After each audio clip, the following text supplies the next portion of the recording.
And then I stood up in this room and I remember seeing my shadow on the ceiling like a goddess. And I said, they have messed with my planet and the waters, how dare they? And at that point, I started doing this crazy, sacred breathing. Something like that. And then I saw planet Earth. And I said, there she is. And I literally took her in my arms and I did all this breathing. And then I said, she is back to what she once was. And then I sat on the floor and became this child again. It was almost like the humor allowed me to do the work I was meant to do. That was like the very first journeys. I also walked around everybody's beds where everybody was lying and saying, telling them stuff. Like, you're here for this is what you're doing, you need to do this, we haven't figured out what your purpose is right now. So, that was happening. But in order for me to get to those levels, there were tests. The energies, the protectors were trying to figure out if I was the one, her, she, who they thought I was. So there were various tests. And the shaman himself presented himself to me in my journey completely naked, and he was in front of me. And all of a sudden my root chakra went. And I said, no, I'm not here for this. Later on, I was turning into a bird, so it's almost like I was given the opportunity to play, to do what I wanted, and again, I said, no, I'm not here for this. I stopped the process, because then I would have been in that experience, because I knew I wasn't there for this. And every time something was trying to give me an experience, I knew my quest wasn't that, and I knew that because the music would fade, and so I'd follow the music. And my quest was to wake up, although I didn't fully wake up. There was an awakening, there was a part of an awakening. Yes, it was a massive awakening. And so, yeah, I think that was in a nutshell. But what I want to tell you what that experience taught me, I don't think it's important that you don't have sex during ayahuasca. I think it's okay if you do have sex before and after. And what I know now, we're talking 3-4 years later, I understand that there's a number of shamans who are using ayahuasca to steal your sacred energy, because they don't actually come from true light, and the only way they can survive is through your energy. So, if on any of your journeys you are presented with any energies or entities that are firing up your root chakra, don't give away your sexual energy, because it's creator energy. Don't give away your sexual energy, because it's creator energy. Now, after that, I had a number of experiences which was leading me on a path of finding out the truth about Christ, our reality. And I ended up a week later doing a Reiki course at the same place where everybody had Changa. I'd never done it before. As soon as I took the Changa, the DMT, these two ancient Egyptian pillars rolled in and rolled out, and I said, I am your mother. You are my children, I love you so much, I love you so much. And I felt this immense love for everyone, that they were my children. I did it the second time, and I said exactly the same thing. And I jumped up and I said, is this real? And everyone said yes, and I didn't quite understand it, but something was going on that was greater than I'd ever desired. And then I ended up buying some Changa, and I did it on my own. And at that point, the first time I did it, I started talking. The first time I did it, my eyes were being moved. And I was focusing on the pipe where the Changa was, and my eyes were being moved and focused on the Changa. And I said, if you want me to take some more, it was almost like there was somebody behind this body and these eyes, refocusing them so that I could do what I was meant to do. And I focused on the Changa, I took some more, and then the next thing I looked at the trees outside the house, and my eyes again were being refocused to see into a different dimension. And it was full of these blue gods who were looking at me. And they said, Sophia, this earth is for you. What do you want to do with it? we can finish it. And I said, no. I'm talking this, and whatever they're communicating is talking through me. I said, no, I don't want to finish it. I love them so much. And at that point, I just said, end the war, end the war, end the war. And I saw myself as this massive light energy that was making something happen on the physical realms that was stopping some sort of war. And I'm talking, because there's a telepathic communication going on, and I'm talking. Sophia, I'm saying to Sophia, go to your dog. I go to my dog, I get on my knees, I hold his head in my hands, and I look at him, and he turns black. And I said, you know who I am. And then I'm saying, Sophia, go to Egypt and don't tell anyone that you're going because you've got a big mouth. Oof. So 3 days later, I go to Egypt. I knew nothing about Egypt at the time. I was like, okay, Egypt is Cleopatra, and there's pyramids there, go stay by the pyramids. I went to the pyramids, and a lot happened. My hotel was booked by the pyramids. The first time I went into the small pyramid, I dropped on my knees, this energy hit me, and I was saying, Allahu Akbar Islam, Allahu Akbar Islam. I used to be Muslim, but and I became Catholic, but then this happened, it was something that you can't say I wasn't in control of it, but my higher self knew something. I'm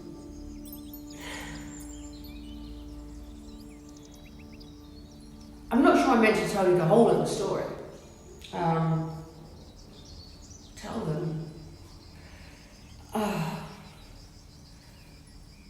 I'm not sure I meant to tell you the whole of the story, but at one point I went to Karnak. And when I went in to see Sekhmet, in Karnak, I was with my tour guide. I got to one-to-one because I knew something was going to happen. I walk in the room, I see Sekhmet, and then I literally started roaring like a lion in front of the tour guide and the guy that looks after that particular temple. I'm doing this. And then I back up against the wall and I start speaking this ancient language. It's just coming out.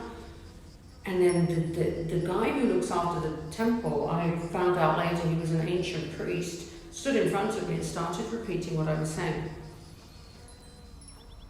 I walk out, this lasted about 5 minutes, I walk out and I wasn't in shock, it was something I knew, and I was like, okay.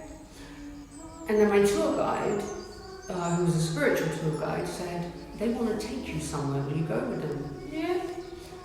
So we walk up to this other room in the temple. There's nothing in there, by the way, it's about 2 meters square with sand in it, nothing else. Tourists don't even go in there because there's nothing in there.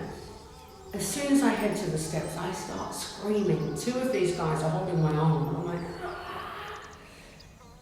As soon as they pulled me into the room, as soon as I went into the room, I screamed a high-pitched scream like somebody died in there. And I had so much despair, so much sadness. And then that despair and sadness turned into anger. I dropped onto my knees and I picked up the sand and I started throwing it and making shapes out of it, and this turned into anger, and I started saying again ancient prayer. In the meantime, these 2 guys who look after the temple are wailing like babies. I mean, I don't know how old these guys are, they're probably in their 60s, crying their eyes out. This lasted about 5 minutes, and then I walk out and I look at them all, they're crying, and I said, okay, that just happened. I'm like, okay. And the tour guide said to me, the prophecy is coming real. They knew that you would come back. What prophecy are you talking about? And they said, you're Isis. Of course, I didn't accept it, I didn't reject it, I parked it. Because I'm like, okay, whatever. And I had a number of other experiences there, and I've been back twice, and every single time I had more of a memory. Second time I went, I walked back into the same place where I saw Sekhmet. And I went quite early, and this time when they opened the door, there was always a headless statue there, but I never saw it before. I mean, this time when I saw it, I screamed, and I was in shock, and I dropped to my knees. And then I recognized who it was, without a head, and it was like, this was the most... It's got no head. It's a bust with no head, and it was like somebody did that, and it's like somebody bulldozing Mecca. That's how much shock it was. And I was screaming. And then again, an ancient prayer came out, and I touched it, and I did some stuff. And I've had a number of other experiences like that. Now, I then, obviously, during all of this, I've been doing ayahuasca journeys and Changa journeys, DMT, and in every single one, and I've been doing some work with groups, and I've worked with over 1,000 people who, I as a shaman, and 90% of these people saw me flying around the temples of Egypt and picking up body parts. I had one ceremony where two people from two parts of the world were there, and they didn't know each other, and one of them said, "You're flying around the pyramid, you spoiled us all." And the other girl says, "Yeah, I saw that too." Like literally they're having the same journey. Then this guy says, "There's a massive, you're flying along a river and you're picking up body parts." The girl's laughing, I saw the same. And then there's a party, he says, "There's a massive party, and you know, you're really happy and everyone's happy that you're back," and she says the same. And then I had another ceremony where a guy, there were 6 people, and he was, during his journey, he was looking at me like this as I'm walking up and down the room, and he said, "You were walking through 5 dimensions, and you were Egyptian, and so was everybody else." So I had a lot of ceremonies like that. And then I was told I'm not to do it, and there was a lot of work that was done. I was working unbeknown to me at the time with archons and reptiles, people who'd stolen the sacred secrets, and I'd basically taken them back.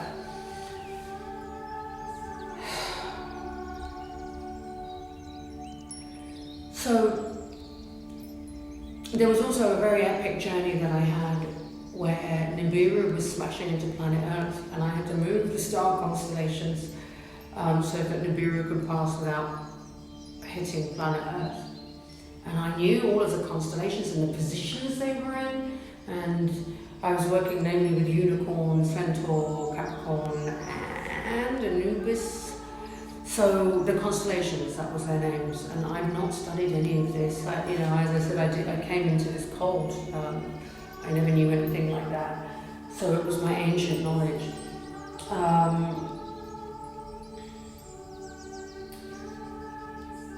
And I pause sometimes because there's so much, and there's so much that is sacred that I'm not meant to speak of. But there are ancient gods here, and a number of them were in my ceremonies. There are ancient angels and entities that are waking up knowing that they're not from planet Earth, that they were either here to assist or de-assist. Now, all of the experiences I've had during ayahuasca, and I've had a lot, and I believe I'm the oldest soul shaman in the universe. Now, ayahuasca is beautiful. However, I want you to be aware of a number of things. There are other entities that are working. When you take ayahuasca, you are entering certain realms. Some of you will do your self-healing. That's what you're meant to do. And your self-healing is part of the greater tapestry of the mission that is happening on Earth, because there is a mission. And what I will say, the kingdom of heaven is on Earth, and it was overtaken, and it was made to be forgotten by those who came in. You can call them the Anunnaki. They weren't gods, they were traitors, and stole, killed, destroyed what they could of what was the kingdom of heaven on Earth. And to make us forget, because they knew that you cannot destroy that which comes back, you know. We reincarnate, we come back, we're always here.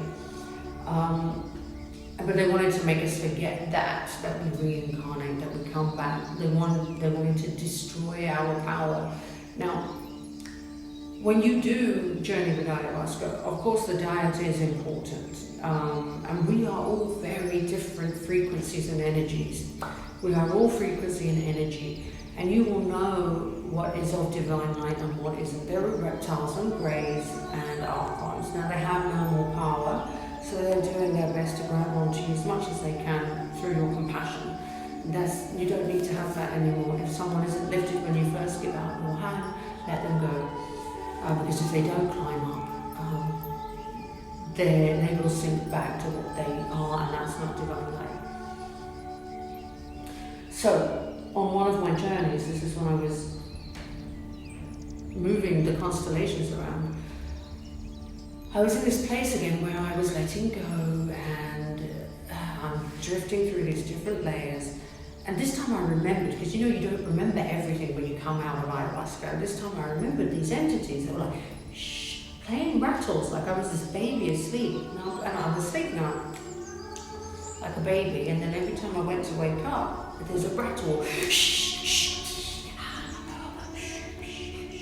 And I thought I was asleep, and I remembered, oh, this happens a lot on my journeys. I suddenly realised that there were other entities trying to keep me asleep.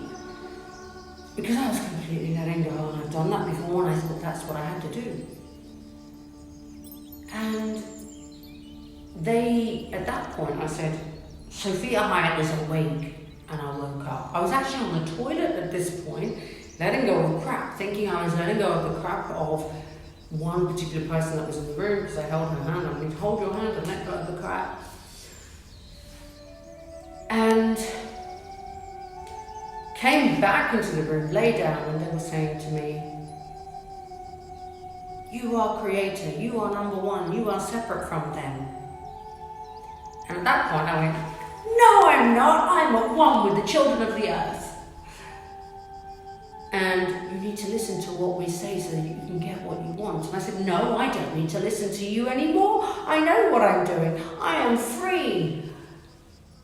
And I was laughing at them, and then I understood that basically you've got to be careful during ayahuasca. Yes, you have to surrender to yourself and not to anyone else. But there are entities that can come into your journey that will try and, well, what they do is they try and use your sacred energy to create. So the longer, I had so many journeys where I met my dad and blah, blah, blah. But parts of the journey, it's like you're going through, I was going through different levels, dimensions, portals, and through some of them there'd be these entities, or if you want to call it entities, which I thought was ayahuasca, which it wasn't.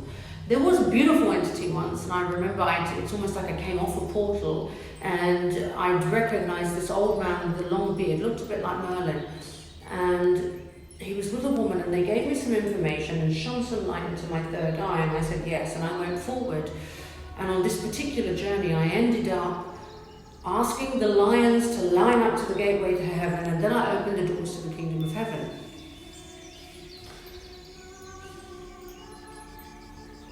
But I got to the point where I'm in a battle with these dark energies that are trying to stop what I was doing. So, and then when I came out of that particular journey where I opened the doors to the kingdom of heaven, I was told, remember Sophia, everything is perfect, everything is clear, everything is perfect, everything is clear. And I got up, and there were these voices saying, throw away your crystals, throw away the ayahuasca.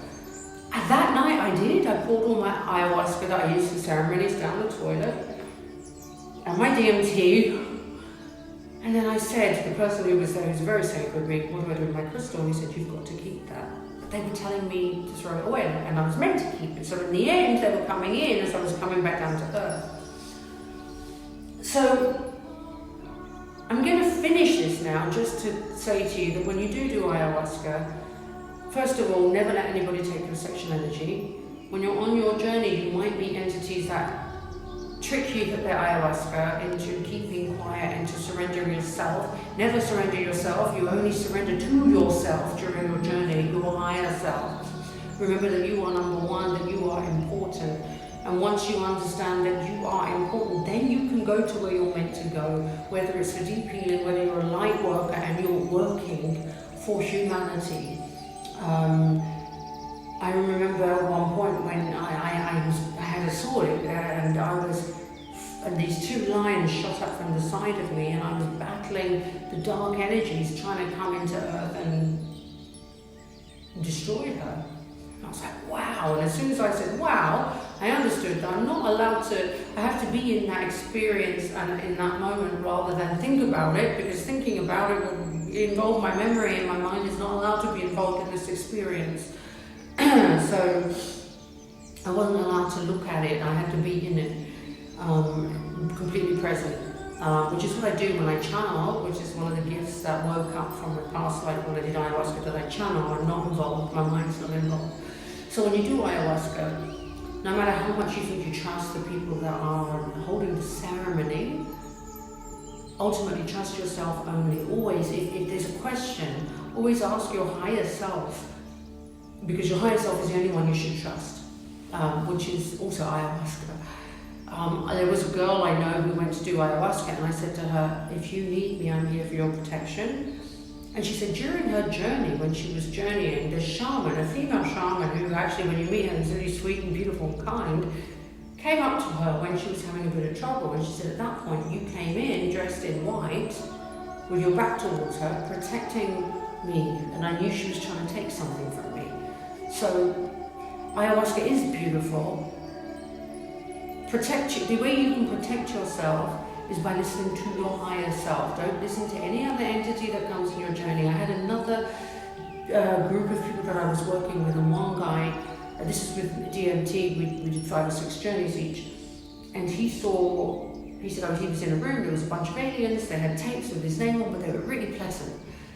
And he was happy about it. I said, go back in that room on your next journey, I will take you there, and you tell them no longer do they have access to your information, and walk out. And he did that, and that was the end of that. See, they've been taking information from him for a long time, and because they come across as really nice and unprovocative, you think, oh wow, there's an alien, and they're allowed, look, they're so sweet.